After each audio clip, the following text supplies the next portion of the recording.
Hello and welcome to the YouTube channel of UPSC वाला students. मेरा नाम नानकी पवेजा है एंड आज हम बात करने वाले हैं लेक्चर 6 की, जिसमें हम एक नए चैप्टर की शुरुआत करने वाले हैं अंडर कौन सी सीरीज, आपकी favourite zero to hero series, where we are starting economy from the scratch and making our way to the complete coverage of economy as a subject, prelims हो, mains हो, answer writing हो, PYQs हो, all of it will be included under economy zero to hero series। और उसमें आज जो हमारा है लेक्चर नंबर 6 की बात है। इससे पहले हमने basically we started from the basic concepts, फिर हम नेशनल इनकम पे गए, फिर हमने ग्रोथ एंड डेवलपमेंट की बात करी।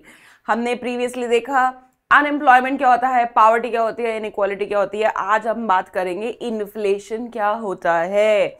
इन्फ्लेशन इज समथिंग जो आप न्यूज़पेपर उठाओ, and I don't think so कि कोई भी ऐसा न्यूज़पेपर होगा कि जिसमें किसी एक दिन भी इन्फ्लेशन से रिलेटेड कोई आर्टिकल, कोई हेडलाइन, कोई एडिटोरियल ना हो।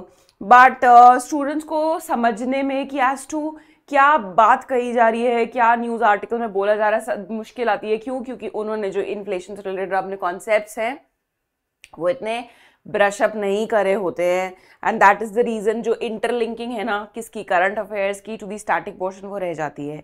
तो बस आज की बात और है आज, और नेक्स्ट हमारे सेशन में इन्फ्लेशन को भी जब हम रैप अप कर देंगे ना, then I can bet upon कि आप जो है आराम से इंटरलिंक कर पाओगे न्यूज़पेपर से। यू विल स्टार्ट रेजोनेटिंग, आपको अपने आप समझ आने लग जाएगी कि अच्छा ये आर्टिकल जो है वो इस डायमेंशन में बात कर रहा है या इन्फ्लेशन के इस पर्टिकुलर बात को एड्रेस कर रहा है, ठीक है ना।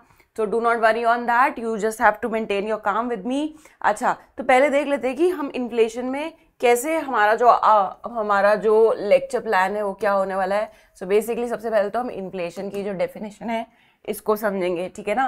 Then we will talk about some terms related to it, ठीक है ना, कि डिफ्लेशन क्या होता है, रिफ्लेशन क्या होता है, डिसइन्फ्लेशन क्या होता है, how is it different from inflation, क्योंकि ये कुछ टर्म्स है जो आपस में काफ़ी कंफ्यूज कर देते हैं बच्चों को, ठीक है जी। फिर उसके बाद हम बात करेंगे कॉजेज, कोई दिक्कत है तो उसकी वजह को भी पता होना चाहिए कि भाई उसके कॉजेज क्या होते हैं usually. Then we will talk about as to how do we measure inflation, ठीक है ना। मेजरमेंट इसमें से एक, अगर कोई होशियार बच्चा होगा तो उसे याद आ जाएगा, एक टॉपिक पढ़ा था हमने जीडीपी डिफ्लेटर का, और जीडीपी डिफ्लेटर कहाँ पढ़ा था, याद करो। याद आ गया है तो बहुत अच्छी बात है, नहीं आ रहा है तो जीडीपी डिफ्लेटर बच्चों हमने नेशनल इनकम में पढ़ा था, ठीक है। So one of the ways to measure inflation is GDP deflator। और भी measures होते हैं जिसके बारे में हम बात करेंगे, which is consumer price index, wholesale price index। इसमें भी बच्चे कंफ्यूज रहते हैं कि CPI का फिगर आया है, WPI का फिगर आया है, तो उसका क्या मतलब होता है, what does actually CPI means। अपने आप में ये इंडेक्स करके चीज़ें समझ ही नहीं आती हैं। But again as I said, आपको ये चीज़ें सोचनी ही नहीं है कि कैसे कवर करनी है, वो सारी मेरी रिस्पॉन्सिबिलिटी है। आपका सिर्फ और सिर्फ इतना एजेंडा होना चाहिए कि क्लास में बैठना है, कोई इंपॉर्टेंट पॉइंट लग रहा है उसको नोट करना है अपने नोट्स में, अदरवाइज नोट नहीं भी करना है, तो बस सिर्फ और सिर्फ आपको कहानी सुननी है कि किस बारे में हम बात करने वाले हैं। तो स्टार्ट करते हैं हम अपने इन्फ्लेशन से। अच्छा, जो हमारे इन्फ्लेशन पे बेसिकली 2 लेक्चर होने वाले हैं। आज जो हमारा फर्स्ट लेक्चर है, जो लेक्चर नंबर 7 है, जो आपको नेक्स्ट थर्सडे को मिलेगा, उसमें हम देखेंगे other dimensions of inflation. Now before moving forward, पिछले जो हमारा अनएम्प्लॉयमेंट था उसमें से जो एज आई सेड आपको PYQ करवाऊंगी। PYQ मैंने आपको अनएम्प्लॉयमेंट जब मैं पढ़ा रही थी दे दिया था कि इसका आंसर आप कमेंट सेक्शन में देना मुझको। इस क्वेश्चन को मैं नेक्स्ट क्लास के स्टार्टिंग में 2 मिनट में डिस्कस करूंगी। तो स्टूडेंट्स, बेसिकली क्वेश्चन पूछा जा रहा है with reference to casual workers employed in India. So why do you think कि ये 2021 में क्वेश्चन आया होगा? क्योंकि 2020 ऑनवर्ड्स ही जो कैजुअल वर्कर्स है उनके ऊपर जो बात है बहुत चर्चा में रहे, because of the bills that got introduced. Plus casual workers से रिलेटेड जो फ्रूगैलिटीज़ हैं, जो सेंसिटिविटीज़ हैं, दैट गॉट एक्सपोज्ड इन दी 2020 जब कोविड आया था, कि भाई कैजुअल वर्कर्स के पास तो कोई security, there is no sense of security, job security, social security with respect to casual workers. तो इसलिए there was a question, they were all time in news and that's why there is a direct question. अब अगर आप मेरे से इस particular question की बात करो ना students, I would not advise you to attempt this question in exam, क्योंकि यूजुअली क्या होता है, हम इतना डीप में जाके चीज़ें नहीं पढ़ते हैं, and that is not possible also. आप कहोगे मैम पढ़ना चाहिए कि नहीं, I would say cost benefit analysis देखना चाहिए, ठीक है ना। आप ये मान के चलो कि अगर आपके पास 20 क्वेश्चन इकोनॉमी के आ रहे हैं तो आपसे उसमें से 16 क्वेश्चन ऐसे होंगे जो आपकी रेंज में होंगे, 3 से 4 क्वेश्चन, एटलीस्ट 3 क्वेश्चन होंगे जो बिल्कुल जो है आउट ऑफ बाउंड्री वाले क्वेश्चन होंगे। And this is with every subject, even if you talk about history also, चाहे उसमें आप आर्ट एंड कल्चर ले लो, चाहे आप उसकी मॉडर्न इंडिया ले लो, 1-2 क्वेश्चन बाउंसर्स आते ही हैं which are meant to be skipped, because UPSC wants to know कि तुम लोग कहाँ पे डिसीजन ले पाते हो कि ये क्वेश्चन अटेम्प्ट करना है and this question we have to leave, ठीक है ना। So this question if you talk about, अगर आपको थोड़ी सी भी श्योरिटी नहीं है, कुछ भी नहीं सुना, you should ideally skip this question, but definitely because since it was a part of PYQ we have to discuss it कि इससे related कुछ और आगे तो, ठीक है ना। So basically okay, so the question says all casual workers are entitled for employees provident fund coverage. All casual workers are entitled for regular working hours and overtime payment. Government can by a notification specify that an establishment or industry shall pay the wages only through its bank account. ये तीनों चीजें news में थी, कैसे, क्योंकि supreme court का order आया था 2020 में कि जो regular workers and casual workers हैं ना उनको एट पार ट्रीट करना है, they are also meant to be covered under employees provident coverage fund. All casual workers, yes, क्योंकि because उनको एकदम रेगुलर वर्कर की तरह ट्रीट करना है तो ऑब्वियसली भाई उनको भी ओवर टाइम वेजेस मिलेंगे, उनको भी बोनसेस मिलेंगे, ठीक है ना। एंड लास्ट इज कि ये जो गवर्नमेंट के by notification specify, yes, minimum wages act में उन्होंने यही तो कर रखा है, एंड वहाँ पे कुछ भी अमेंडमेंट करके, what is act, it is order of the government, right. तो गवर्नमेंट मिनिमम वेजेस एक्ट को अमेंड करके government can pass through a notification talking about कि भाई कैसे सैलरी जो है डिस्ट्रीब्यूट करनी चाहिए। तो the correct answer is 1, 2, 3, but again I am saying इस पर बहुत ज़्यादा जो अपने हेड्स हैं उन्हें स्क्रैच मत करना, ठीक है ना। चलो, तो ये हमारा हो गया PYQ। अब बात करते हैं हमारे इन्फ्लेशन वाले टॉपिक की, as to what is inflation. तो इन्फ्लेशन की डेफिनेशन पढ़ते हैं, उसके बाद मैं अपने तरीके से समझाऊंगी, ठीक है भाई। इन्फ्लेशन का क्या लिखा हुआ है, it can be defined as a persistent, ये जो वर्ड है ना बच्चे, ये परसिस्टेंट वर्ड बहुत जरूरी है, बिकॉज ऐसा नहीं है। अच्छा पहले डेफिनेशन पढ़ते हैं, सॉरी फ्लो नहीं ब्रेक करना चाहिए मुझे तुम लोगों का। So inflation can be defined as a persistent rise, persistent increase in the general price of goods and services, कौन से, ऑफ डेली और कॉमन यूज, ठीक है ना। तो इसको तोड़ मोड़ के पढ़ाऊं तो इन्फ्लेशन का मतलब होता है भैया मुद्रास्फीति, ठीक है ना। कैसी टाइप, क्या उसका मतलब क्या होता है कि भाई जो रोजमर्रा में हम चीजें यूज करते हैं, डेली यूज में, कॉमन यूज में हम चीजें यूज करते हैं, गुड्स एंड सर्विसेज बोथ, ऐसा तो नहीं है सिर्फ गुड्स यूज करते हो, services, telecom services, banking services, insurance services, अगर उनके प्राइजेस में परसिस्टेंट राइज हो रहा है, ऐसा नहीं कि कुछ टेम्परेरी राइज है कि भाई फॉर सम शॉर्टेज 2-3 दिन सामान महंगा हो गया तो देयर इज एन इंक्रीज, या मान लीजिए दिवाली टाइम पे गोल्ड महंगा हो जाता है जैसे। इनफैक्ट इफ़ यू सी जब विंटर्स होती हैं तो अगर आप उस टाइम हीटर के प्राइसेस देखेंगे तो यस आपको एज कंपेयर टू अगर आप समर में खरीदने जाओ हीटर्स, विंटर्स में if not less on discount but आपको पूरे MRP पे मिलेगा। सो हम उसको क्या इंक्रीज इन प्राइस मानेंगे? नहीं, that's a temporary increase in price. Inflation तभी होती है जब there is a persistent constant increase होता ही जा रहा है, थमने का नाम नहीं ले रहा है। क्या? गुड्स एंड सर्विसेज के प्राइस। कौन से गुड्स एंड सर्विसेज जी? जो हम रोजमर्रा की रूटीन में जैसे तेल, शैम्पू, बिजली, सब्जियां, फल, फ्रूट, ये सब यूज करते हैं, ठीक है ना। सो ऑल ऑफ दैट अगर प्राइस इंक्रीज हो रहे हैं, यस इट इज इन्फ्लेशन। एक और तरीका है इन्फ्लेशन को समझने का, इट ऑल्सो इंडिकेट्स, क्या? It also indicates a decrease in the purchasing power of unit of nation's currency as the products and services gets more expensive। तो मैम ये तो समझ आ गया था, बहुत इजी, ये नहीं समझ आ रहा था, अभी समझ आएगा। अगर साल 2000 की बात करें, 50 रुपए का नोट लेके मैकडॉनल्ड जाते थे तो उस टाइम तो वो छोटे वैल्यू मील जाता था जिसमें मैकालू टिक्की प्लस कोक भी आ जाती थी, ठीक है ना, सन 2000 की बात करें। अब आप कहोगे मैम उस टाइम हम में से तो कुछ अभी अभी पैदा ही हुए थे, मैं क्या करूं, मैं तो अपने मैं I was in I think 4th 5th class, I believe in year 2000। So 50 rupees note उस टाइम बहुत बड़ी बात होती थी, क्योंकि 50 रुपये का नोट लेके मैकडॉनल्ड्स गए हैं तो मुझे एक बर्गर भी मिल जाएगा, एक पेप्सी भी मिल जाएगी। बट आज उसी 50 रुपये का नोट लेके मैं मैकडॉनल्ड्स जाती हूँ, ठीक है ना, तो hardly what I could fetch for my self is a burger, ठीक है ना, हार्डली एक बर्गर मिलेगा, या हो सकता है शायद वो भी ना मिले।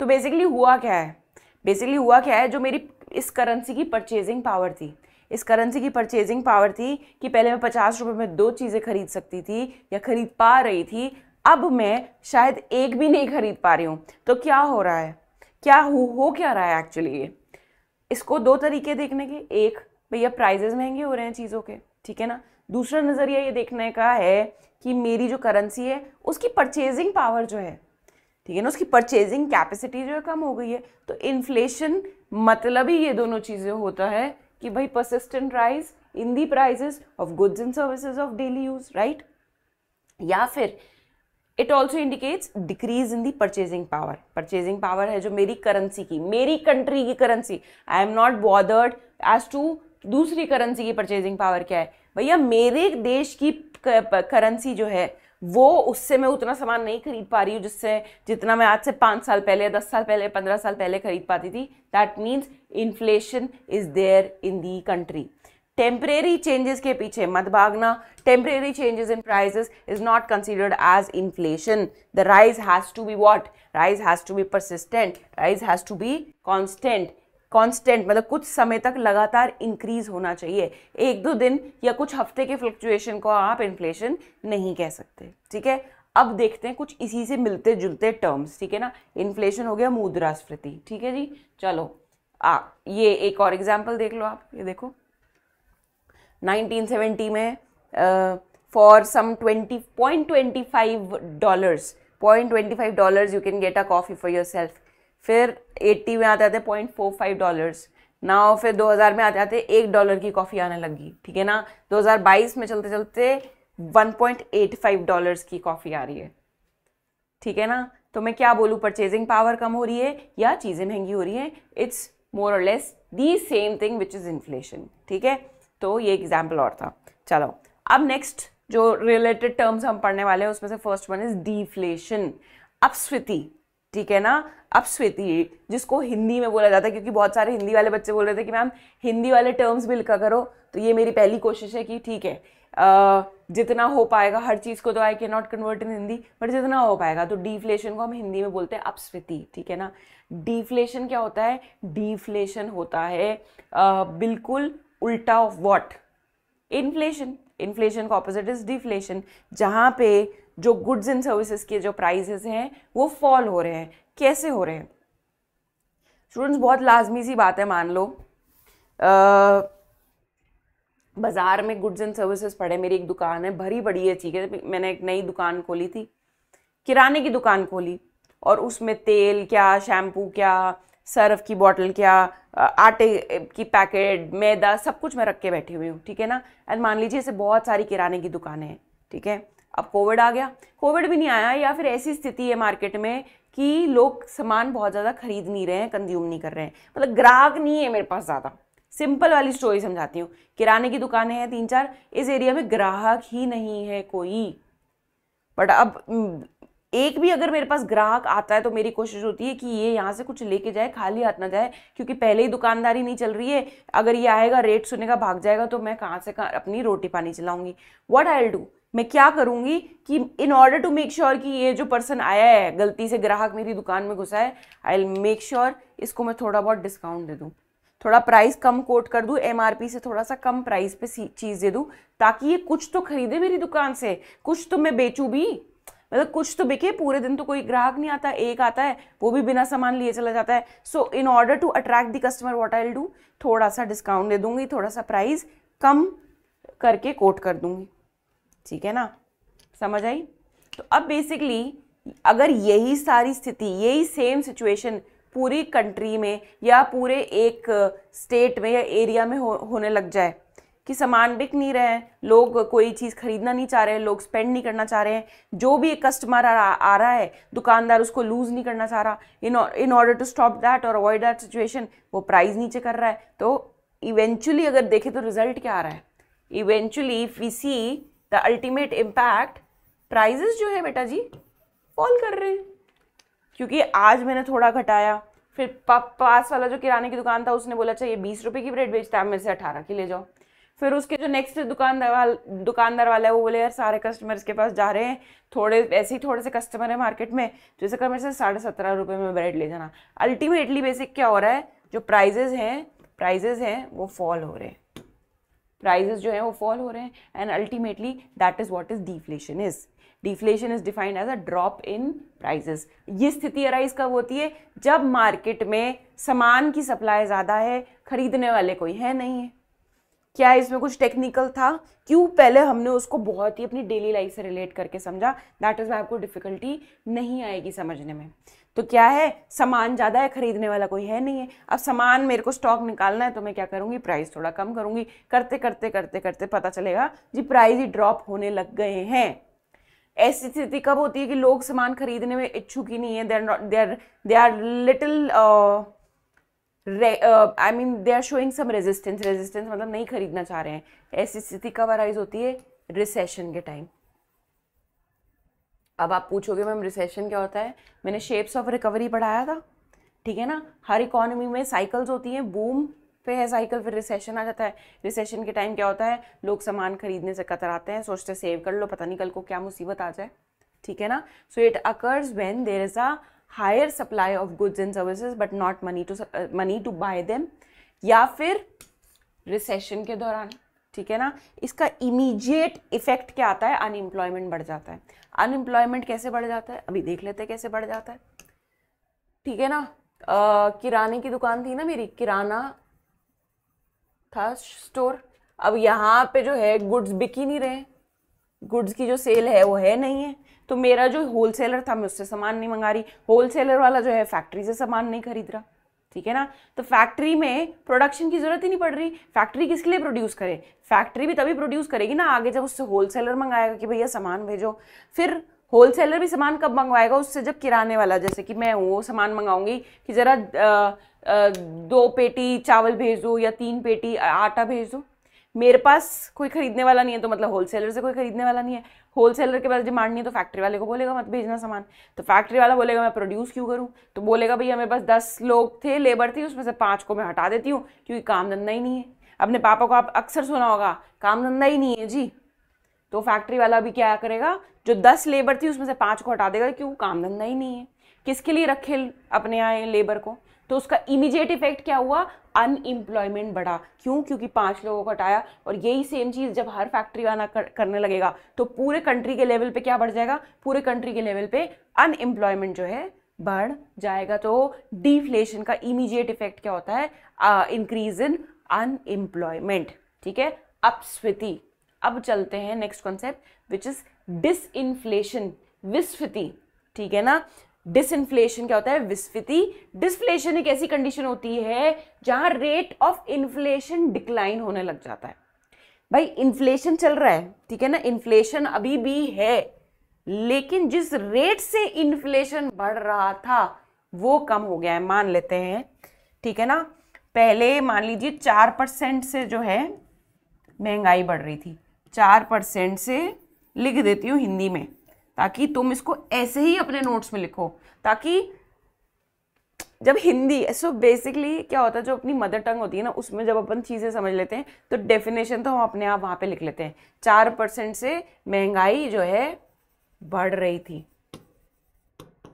अब क्या हुआ है, महंगाई तो अभी भी बढ़ रही है लेकिन अब 3% से, ये 3.2% से बढ़ रही है। महंगाई अभी भी बढ़ रही है लेकिन जो उसका दर है, जो उसका रेट है, मतलब भागने की स्पीड जो है इन्फ्लेशन की, जब वो कम हो जाती है, that is what is the situation of disinflation.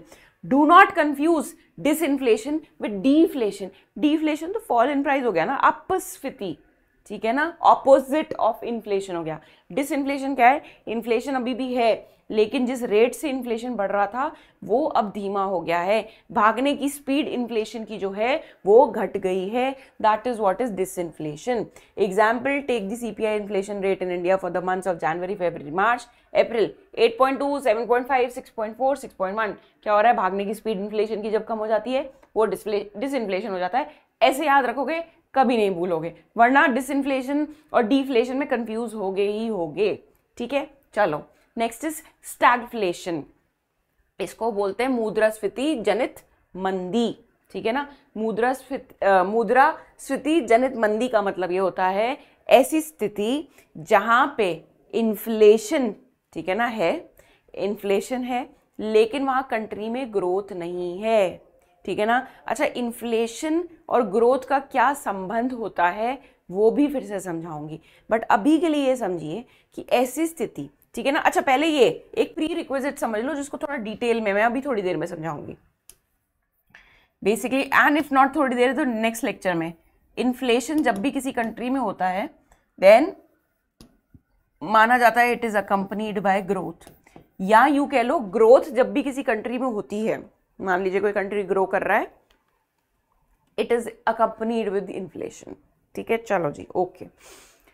अब ऐसी स्थिति है किसकी? स्टैगफ्लेशन की, जहां पे इन्फ्लेशन है लेकिन साथ में ग्रोथ नहीं है। ठीक है, इन्फ्लेशन है साथ में ग्रोथ नहीं है, और साथ ही साथ क्या हो रहा है? अनएम्प्लॉयमेंट भी बढ़ रहा है। आप क्या कर रही है? आपकी कंट्री स्टैगनेट कर रही है। स्टैगफ्लेशन दो वर्ड से जुड़ के बना है, विच इज स्टैग्नेशन, प्लस क्या लिखने वाली हूं? इन्फ्लेशन। ठीक है ना।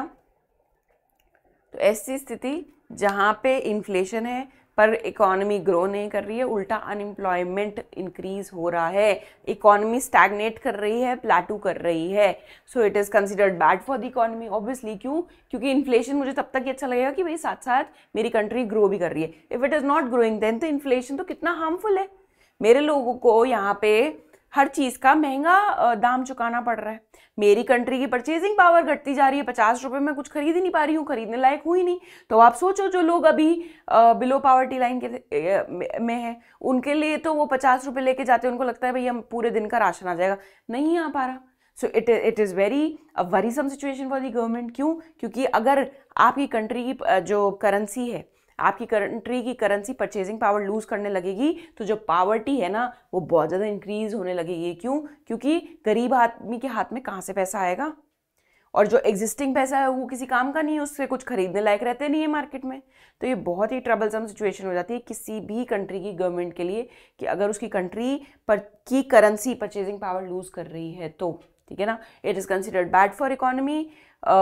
लेन McLeod, a British Conservative Party lawmaker, first used the phrase stagflation in the year 1965, but you do not have to remember this. ये तो सिर्फ एक्स्ट्रा ज्ञान है कि चलो आपको लगे कि हाँ भाई मैम को भी थोड़ा बहुत पता है, बस उतना ही है। वहाँ से आपसे यूपीएससी में कोई नहीं पूछेगा कि स्टैगफ्लेशन किसने वर्ड यूज़ किया था, कब यूज़ किया था, जस्ट एक्स्ट्रा नॉलेज। ठीक है ना। चलो ओके, नेक्स्ट इज स्क्यूफ्लेशन, तिरछा मुद्रास्फीति। ठीक है ना। सो बेसिकली स्क्यूफ्लेशन मतलब क्या है? जो इन्फ्लेशन है ना, it is skewed, it is biased, किसी एक तरफ झुकी हुई है। किस तरफ झुकी हुई है? Towards certain group of items. ठीक है ना। स्क्यूफ्लेशन, देखो इन्फ्लेशन में क्या हो रहा है? सारी ही चीज़ें जो हम डेली बेसिस पे कंज्यूम, सारे गुड्स एंड सर्विस जो हम डेली बेसिस पे कंज्यूम करते हैं, उसका प्राइस जो है इंक्रीज हो रहा है। स्क्यूफ्लेशन में क्या होता है? स्क्यूफ्लेशन ऐसी स्थिति होती है कि कुछ चीज़ों का प्राइस इंक्रीज हो रहा है और बाकी जो है मॉडरेट है।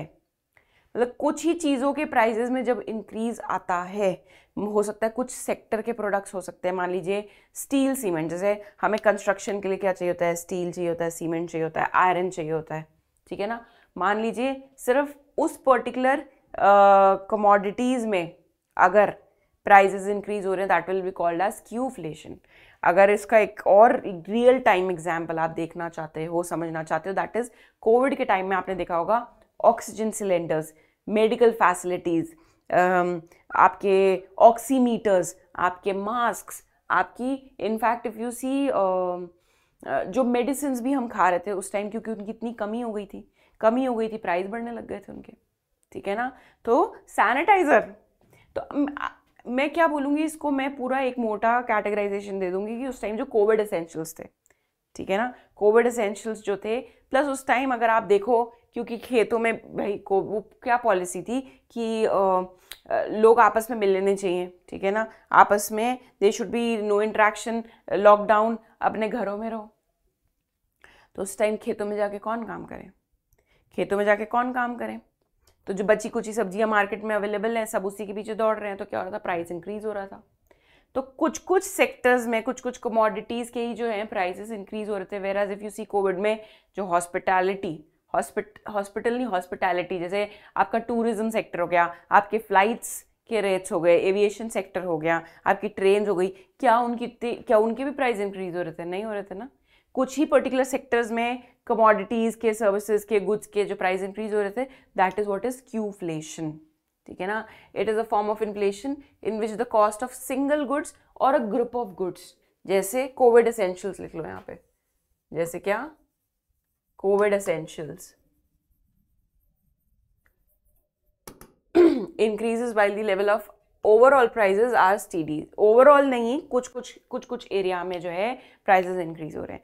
अच्छा स्टूडेंट्स, एक रिक्वेस्ट है आप सबसे कि जितना रियल लाइफ एग्जाम्पल्स लेओगे और उन्हीं के जरिए समझोगे और उन्हीं को अपने आंसर्स में लिख के आओगे ना, उतना ही आपका आंसर रिलेटेबल बनेगा एग्जामिनर चेकर को भी, कॉपी चेकर को भी। और सबसे पहले तो छोड़ो आप कॉपी चेकर तक, खुद को भी समझने में, क्योंकि अगर उनकी डेफिनेशंस पे जाओगे तो हो सकता है कंफ्यूज हो जाओ, क्योंकि इतना स्ट्रेस होता है उस time. But if you see real time examples को देखोगे, स्क्यूफ्लेशन, कोविड एसेंशियल्स के प्राइस इंक्रीज हो रहे हैं, अपने आप आपको समझ आ जाएगी, हाँ भाई, अपने आप डेफिनेशन, अपने आप कॉन्सेप्ट की क्लैरिटी आ जाएगी। तो try using, try memorising, try remembering real time example या रियल लाइफ एग्जाम्पल्स, ठीक है। नेक्स्ट इज ओके, चलो स्क्यूफ्लेशन हो गया, समझ आया इसका एग्जाम्पल। देन इज रीफ्लेशन, मुद्रा संस्फीति, ठीक है ना, मुद्रा संस्फीति, ठीक है ना। रीफ्लेशन में क्या होता है, फिर से आफ्टर रिसेशन जहाँ पे प्राइजेस जो है फॉल हो रहे थे, भाई डिफ्लेशन आया था, रिसेशन आया, डिफ्लेशन आया, प्राइजेस जो हैं डिफ्लेशन आया, ये था ना, साइकिल्स चलते हैं, ये बूम, ये रिसेशन, ठीक है ना। रिसेशन में क्या हो रहा था, प्राइजेस नीचे आ रहे थे, बट कभी तो इकोनॉमी रिवाइव करेगी, कभी तो प्राइजेस अपने नॉर्मल पे आएंगे। तो जब इकोनॉमी इस फेज में होती है कि भाई एक रिसेशन के बाद वो फिर से उठ रही है, अब क्या होंगे, होले होले जो है प्राइस थोड़े इंक्रीज होंगे, इंक्रीज के अपने नॉर्मल पैटर्न पे। यहाँ पे तो फॉल ही करके थे ना प्राइस, अब अपने नॉर्मल जब उस पे ट्रेंड पे आएंगे, that is the situation of रीफ्लेशन। आप कहोगे मैम ये इन्फ्लेशन नहीं हुई क्या स्थिति? नहीं, इन्फ्लेशन तब होती है जब आपके नॉर्मल प्राइजेस से जो प्राइस हैं ऊपर जाने लग गए हो। बट यहाँ पे रिसेशन था, रिसेशन में क्या हमने देखा था, किराने वाले ने डिस्काउंट देना चालू किया, ऐसे सारे जितने भी बेचने वाले थे उन्होंने डिस्काउंट देना चालू किया, प्राइजेस नीचे आ गए। अब प्राइजेस नीचे से आने जब आ जाते हैं, उसके बाद जब वो अपने नॉर्मल ट्रैक पे जब जाना चालू करते हैं, that is the situation of रीफ्लेशन। आप कहोगे मैम ये इन्फ्लेशन भी तो हो सकता है, नहीं, दैट इज रीफ्लेशन। इन्फ्लेशन स्टार्ट होता है जब आपके नॉर्मल प्राइजेस से भी ऊपर उठ जाए प्राइजेस, दैट इज इन्फ्लेशन, ठीक है ना। तो रीफ्लेशन क्या है, it is the first stage of economies recovery following a period of contraction is what is reflation, ठीक है ना। So a fiscal or a monetary policy known as reflation is intended to increase output, encourage spending and lessen the impacts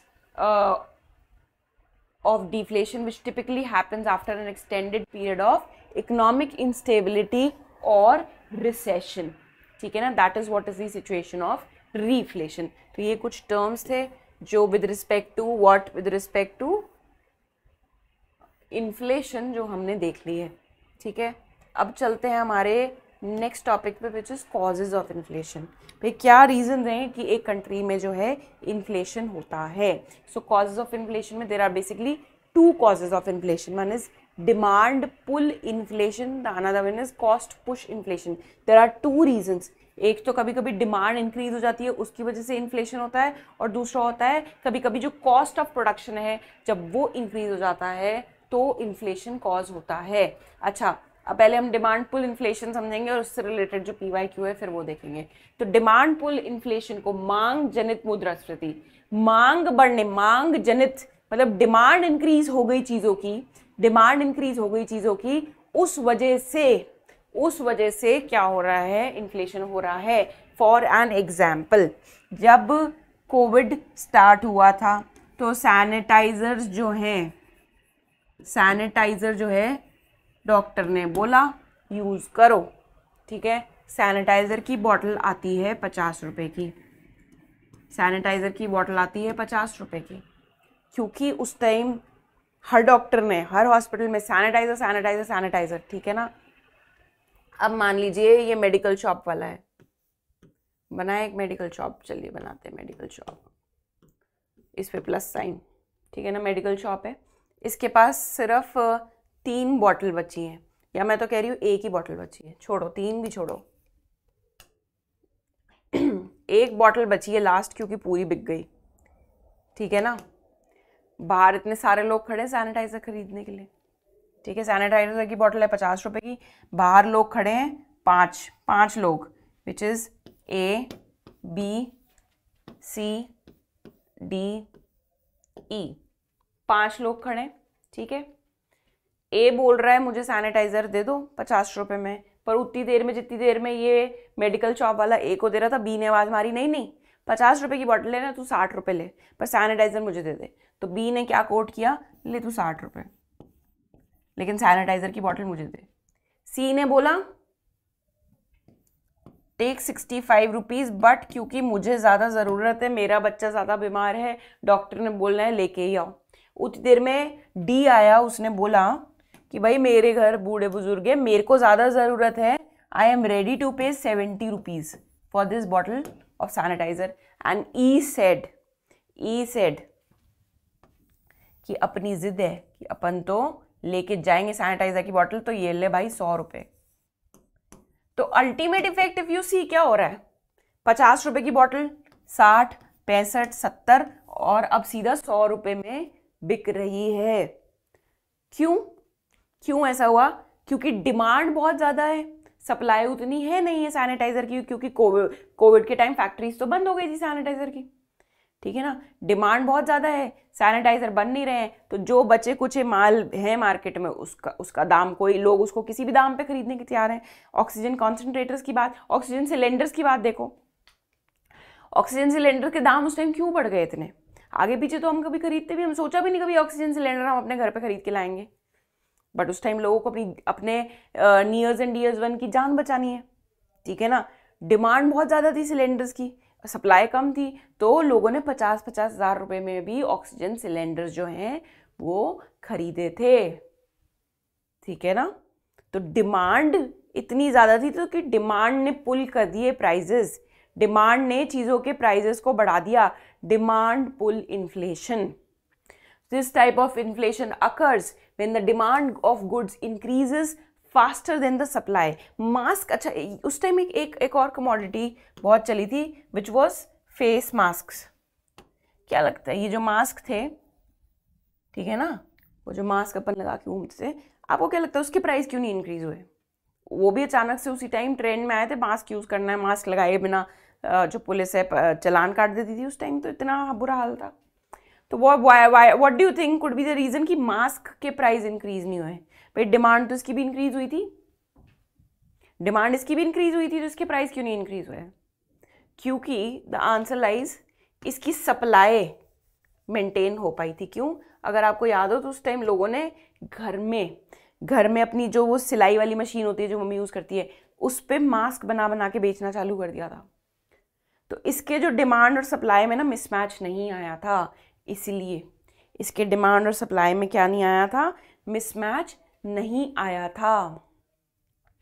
and that is why जो mask है उसकी supply maintain रही और price नहीं बढ़ा। वेयरएज सैनिटाइजर के case में factory sanitiser घर पे बन नहीं सकता, फैक्ट्री बन सकता है, फैक्ट्री बंद है, तो अब जो है डिमांड जो है बढ़ गई और उसकी सप्लाई बढ़ी नहीं तो प्राइजेस जो है बढ़ गए। In other words, when the supply can not meet the growing demand prices for goods and services, the prices are pulled up.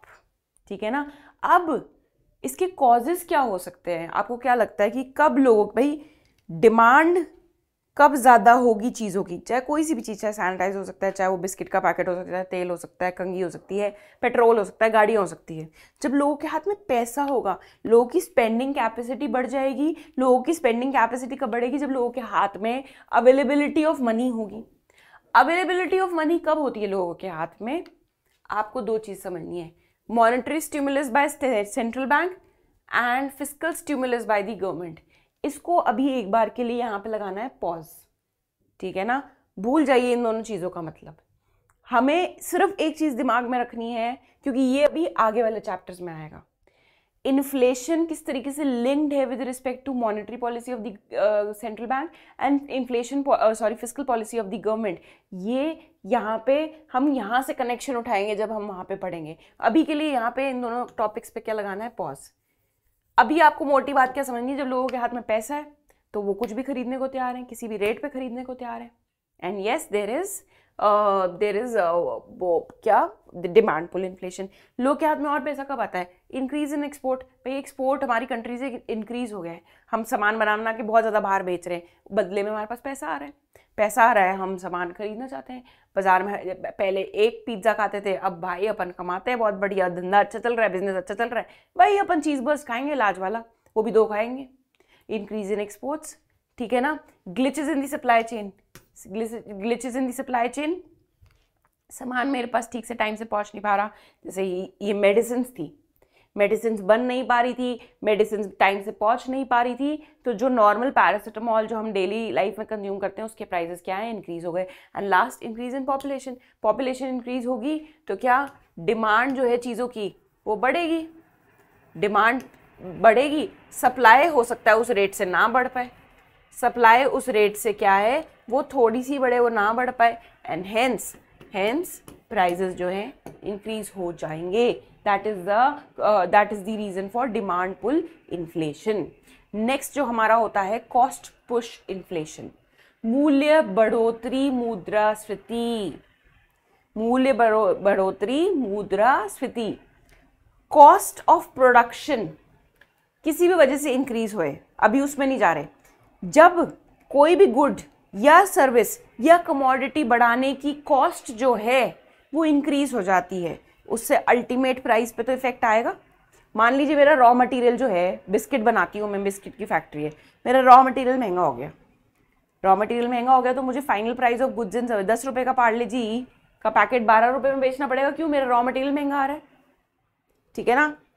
मेरे जो लेबर है वो सैलरी ज़्यादा डिमांड करने लग गए, तो उसकी कॉस्ट भी तो जुड़ रही थी प्रोडक्शन में। ठीक है, 11 रुपये में बेचेंगे बिस्किट का पैकेट। गवर्नमेंट ने, चलो कॉस्ट ऑफ प्रोडक्शन इंक्रीज नहीं हुई है, लेकिन गवर्नमेंट ने टैक्सेस बढ़ा दिए। पहले 2 रुपये टैक्स लगता था 10 रुपये के पैकेट में, अब 4 रुपये टैक्स लग रहा है उस 10 रुपये के पैकेट पे। अल्टीमेटली क्या हुआ? वो 10 रुपये का पैकेट अब 14 रुपये में बिक रहा है, या वो 12 रुपये का पैकेट अब 14 रुपये में बिक रहा है। क्यों? क्योंकि गवर्नमेंट ने अपने टैक्सेस बढ़ा दिए। सो बेसिकली कॉस्ट जब इंक्रीज हो जाती है प्रोडक्ट की, कॉस्ट प्राइजेस नहीं बोल रही, वो तो इन्फ्लेशन हो गया ना। कॉस्ट इंक्रीज हो जाती है प्राइजेस की। क्यों? क्योंकि कॉस्ट ऑफ प्रोडक्शन महंगी हो गई है। That is what is cost push inflation. उसकी वजह से अगर प्राइजेस इंक्रीज हो रहे हो, क्यों? क्योंकि टैक्सेस का रेट बढ़ गया है, या फिर जो लेबर कॉस्ट महंगी हो गई है, रॉ मटेरियल्स की कॉस्ट महंगी हो गई है। That is what is cost push inflation. जिसके कुछ एग्जाम्पल, जिसके कुछ रीजंस, या तो वेजेस में इंक्रीज हो गया हो, increase in the price of raw material, as I said, increase in the profit. अरे मैं प्रॉफिट मार्जिन बढ़ाना चाहती हूँ, और यही सोच अब सारे या मेजॉरिटी ऑफ दुकानदार बेचने वाले रख लें कि भैया हमें प्रॉफिट मार्जिन बढ़ाना है। अल्टीमेटली होगा क्या? अल्टीमेटली प्राइसेस इंक्रीज होंगे। प्राइसेस इंक्रीज हो रहे हैं, यस देयर इज इन्फ्लेशन। तो 2 कॉजेस क्या हो गए इन्फ्लेशन के? डिमांड पुल इन्फ्लेशन, भाई डिमांड बढ़ने की वजह से इन्फ्लेशन हो रहा है, and another one is cost increase होने की वजह से इन्फ्लेशन हो रहा है। For you to solve PYQ 2021 में with reference to Indian economy, demand pull inflation can be caused और increase by which of the following. क्यों, किस किस वजह से डिमांड पुल इन्फ्लेशन होगा? इसको सॉल्व करने का एक तरीका बता देती हूँ। डिमांड कब बढ़ती है? लोगों के हाथ में पैसा है या पॉपुलेशन ज़्यादा है, ठीक है ना, तो डिमांड तभी बढ़ेगी। अब तो डिमांड बढ़ेगी तभी डिमांड पुल इन्फ्लेशन होगा। डिमांड कब बढ़ती है? जब पैसा होता है लोगों के हाथ में। अब सॉल्व करके देखना इस क्वेश्चन को, हो जाएगा आसानी से सॉल्व, ठीक है। चलो ये दोनों चीज़ हो गई। एक चीज़ और, एक टर्म और, इम्पोर्टेड इन्फ्लेशन। इम्पोर्टेड इन्फ्लेशन मतलब आपने इम्पोर्ट करी है गोल्ड। इम्पोर्टेड गाड़ी होती है जैसे, तो आप इम्पोर्टेड गाड़ी क्यों बोलते हो? क्योंकि आपने गाड़ी बाहर से मंगवाई है, आपके यहाँ नहीं बनती थी गाड़ी, आपने बाहर से मंगाई है। इम्पोर्टेड फ़ोन है मेरा, इम्पोर्टेड लैपटॉप चाचू लेके आए हैं, मासी लेके आई है, ठीक है। तो इम्पोर्टेड इन्फ्लेशन इज, आपकी कंट्री में इन्फ्लेशन नहीं है, आपकी कंट्री में इन्फ्लेशन नहीं है, but because of the commodities जो आप बाहर से इंपोर्ट कर रहे हो, बाहर से आयात कर रहे हो, इंपोर्ट कर रहे हो, वो महंगी हो गई है। जैसे हमारी कंट्री में हम क्या क्या मेजॉरिटी आइटम सबसे ज़्यादा अगर आप पूछो, हम क्या, क्रूड ऑयल, क्रूड पेट्रोल बाहर से मंगाते हैं, क्रूड ऑयल मंगाते हैं, फिर उसको पेट्रोल एंड डीजल में कन्वर्ट करते हैं। क्रूड ऑयल बाहर महंगा हो गया, ठीक है ना। बट अब हम क्या करें, क्रूड ऑयल बन नहीं सकता, जिस भी रेट पे बाहर मिल रहा है वो खरीदना ही पड़ेगा। जैसे नेचुरल गैस है, नेचुरल गैस चाहिए फर्टिलाइजर बनाने के लिए, इंडिया में नहीं बनती नेचुरल गैस, रशिया से मंगाते हैं नेचुरल गैस। गोल्ड है, हम बाहर से मंगाते हैं, गोल्ड बाहर महंगा हो गया तो फिर भी हम मंगाएंगे। इंडिया तो you know that how mad Indians are for gold. कुछ भी घर में त्योहार है, सोना लेंगे, धनतेरस है सोना लेंगे, अक्षय तृतीया है सोना लेंगे। तो कहाँ से आ रहा है गोल्ड? बाहर से मंगा रहे हैं। गोल्ड के प्राइसेस बाहर महंगे हो रहे हैं, ठीक है ना। क्रूड ऑयल के प्राइसेस बाहर महंगे हो रहे हैं, वो महंगी चीज़ें अगर हम इंडिया में लेके आ रहे हैं, उस वजह से अगर इन्फ्लेशन हो रहा है कंट्री में, दैट इज इम्पोर्टेड इन्फ्लेशन। आपके यहाँ पे चीज़ें महंगी नहीं हो रही थी, बट बिकॉज पेट्रोल, आप क्रूड ऑयल बाहर से लेके आए हो, क्रूड ऑयल महंगा आया है, तो वो बाजार में भी जो पेट्रोल के प्राइस है वो बढ़ जाएंगे। अब पेट्रोल हर जगह यूज़ हो रहा है, कोई चीज़ प्रोड्यूस कर रहे हो, फैक्ट्रीज में हो रहा है, ट्रांसपोर्टेशन सिस्टम आपका महंगा हो जाएगा, आपकी लॉजिस्टिक कॉस्ट बढ़ जाएगी, आपकी खुद की कॉस्ट ऑफ लिविंग बढ़ जाएगी, क्योंकि आप रोज कैब से कम्यूट करते हो या आपके पास हो सकता है खुद का 2 व्हीलर 4 व्हीलर है।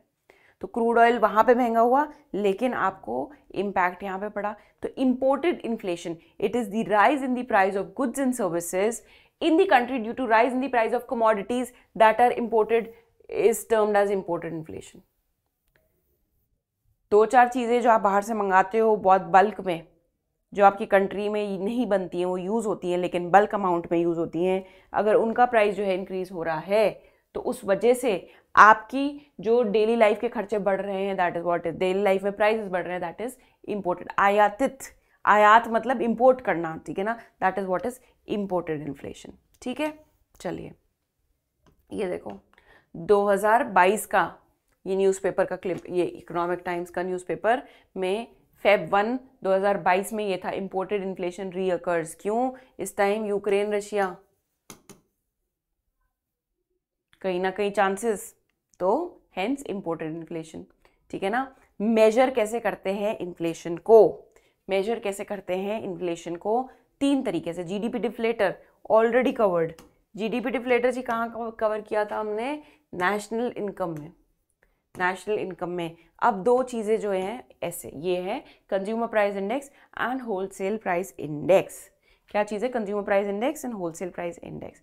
अभी हम सिर्फ आज की क्लास में हो सके तो अभी देखते थोड़ा स्ट्रेच भी करेंगे, बट इफ़ नॉट टुडे, हम सिर्फ ये समझेंगे कि ये इंडेक्स होता क्या है, ठीक है ना। CPI और WPI वर्ड्स पे आपको फोकस नहीं करना, सिर्फ आपको स्टोरी समझनी कि हम इन्फ्लेशन मेजर कैसे करते हैं।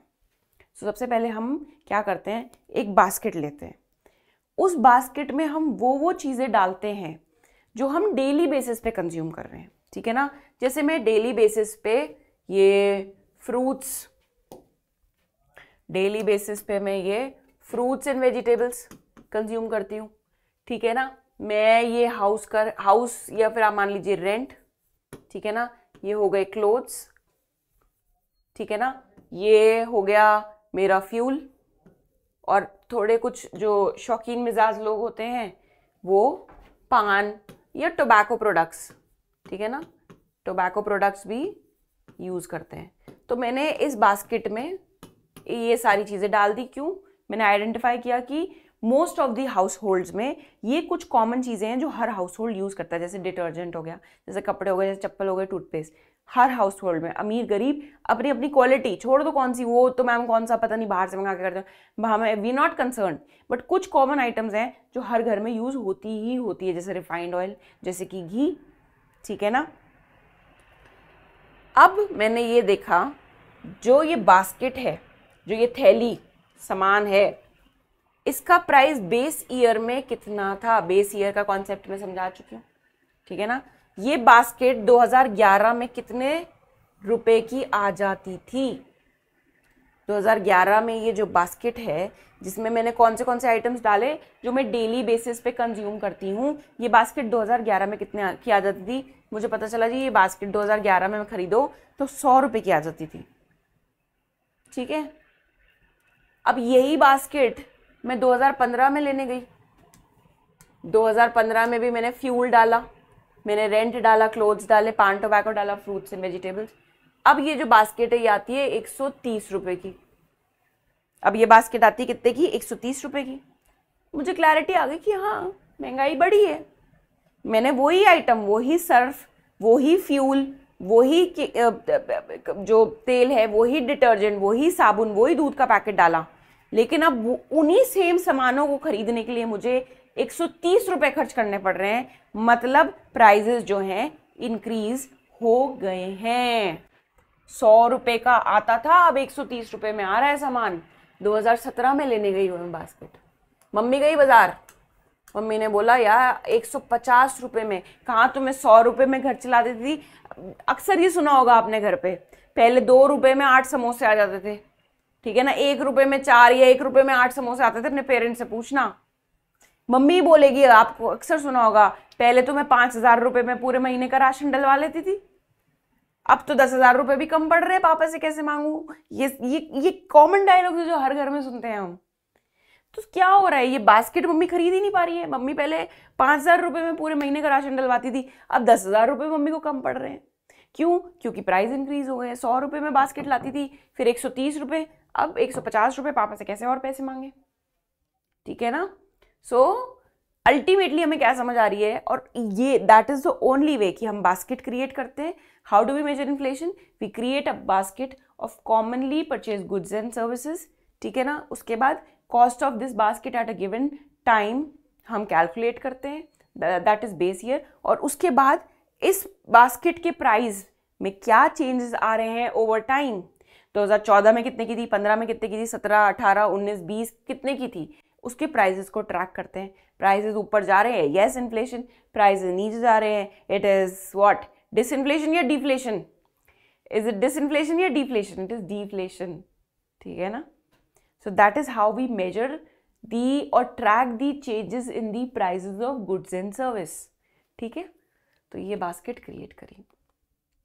अब मेरे को आपसे एक चीज पूछनी है कि स्टूडेंट्स, प्राइजेस तो 2 तरीके के होते हैं। एक प्राइस वो होता है जिसपे आप और मैं अपने नुक्कड़ वाली दुकान से सामान खरीद के लाते हैं, ठीक है ना। रिटेल दुकान बोलते हैं जिसको, रिटेल कस्टमर हो गए ना। एक होता है होलसेलर, ठीक है ना। तो छोड़ो ये सारी बातें, सिंपल सी बात मैं आपसे पूछ रही हूँ कि बेटा जी, एक तो प्राइस होता है कि जिसपे आप और मैं सामान खरीद के लाते हैं अपनी नुक्कड़ पे, गली नुक्कड़ पे, जो सब दुकान खुली हुई है, सब्जी की दुकान है, परचूप किराने की दुकान है। और ये जो किराने की दुकान वाला है वो भी तो किसी होलसेलर से सामान खरीद के ला रहा होगा। ये जो किराने की दुकान वाला है ये भी तो कहीं से पीछे से सामान खरीद के ला रहा होगा बल्क पे। वो ऑब्वियसली आपको जिस पे रेट पे बेच रहा है, मान लीजिए आपको 20 रुपए का कोक का बॉटल बेचता है, वो 20 का थोड़ी ला रहा होगा, वो पीछे डेफिनेटली 18 रुपए में खरीद के लाया होगा, तो उसका 2 रुपए मार्जिन जोड़ के आपको 20 रुपए में बेच रहा है।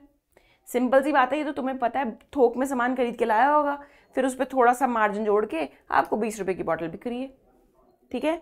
तो मेरा सवाल आप सबसे ये है कि कौन से प्राइजेस को मैं यहाँ कंसिडर करूँ। मैंने बोला ना ये बास्केट बनाओ, बास्केट में वो सारे गुड्स एंड सर्विसेज डालो जो तुम डेली बेसिस पे कंज्यूम करते हो, ठीक है ना। उनका प्राइजेस निकालो कि भाई कितने का ये फ्रूट्स आए, कितने के पान आए, कितने की सिगरेट आई, कितने का फ्यूल आया। पर प्राइजेस तो 2 तरीके के हैं। एक तो ये वाला प्राइस हो गया which is called retail price, एक तो ये वाला प्राइस हो गया, और एक ही हो गया होलसेल प्राइस, जिसपे आपका वो जो किराने की दुकान वाला था वो खरीद के लाया था फैक्ट्री ओनर से या होलसेलर से। तो मैं कौन से प्राइजेस को लूँ वो बास्केट बनाने के लिए? इसीलिए स्टूडेंट्स दो बास्केट बनाई जाती है, इसलिए स्टूडेंट्स दो बास्केट बनाई जाती है। एक तो है होलसेल बास्केट बनाई जाती है होलसेल प्राइजेस के बेसिस पे, और एक बनाई जाती है रिटेल प्राइजेस के बेसिस पे consumer price basket, which is called consumer price index. तो इंडेक्स इज व्हाट, इंडेक्स को मैं हटा दूं, इसको मैं बास्केट लिख देती हूँ, चलो ये wholesale price basket.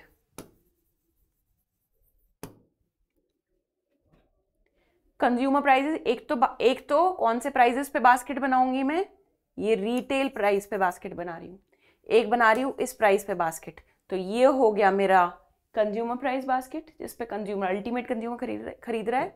And last होती है, मतलब दूसरी होती है wholesale price basket, which is wholesale price index, and that is how we measure जो है इन्फ्लेशन को करते हैं। ठीक है, अब ये कंज्यूमर प्राइस बास्केट क्या होती है, कैसे बनाई जाती है, इसमें कौन से आइटम्स होते हैं, कौन से आइटम्स नहीं होते हैं। सिमिलरली होलसेल प्राइस इंडेक्स की जो बास्केट है वो कैसे बनती है, उसमें कौन से आइटम्स होते हैं, कौन से नहीं होते हैं, ये सारी चीज़ें जो हैं अब हम अपनी नेक्स्ट क्लास में जो है वो डिस्कस करेंगे। आज के लिए ये वाली जो बेसिक कॉन्सेप्ट्स थे वो समझना, उसका फाउंडेशन आपके दिमाग में एस्टैब्लिश करना ज़रूरी था। नेक्स्ट क्लास तक आपको ये चीज़ें क्या एब्जॉर्ब हो जाएंगी दिमाग में, कन्फ्यूजन थोड़ी सी हट जाएगी, वेगनेस एम्बिग्विटी हट जाएगी, एंड दैट इज़ वेयर आप चीज़ों को और बेहतर तरीके से समझ पाओगे। ठीक है, तो आज के लिए जो है इतना ही, मिलेंगे नेक्स्ट क्लास में where we'll be continuing the topic inflation. Till then, God bless and thank you so much.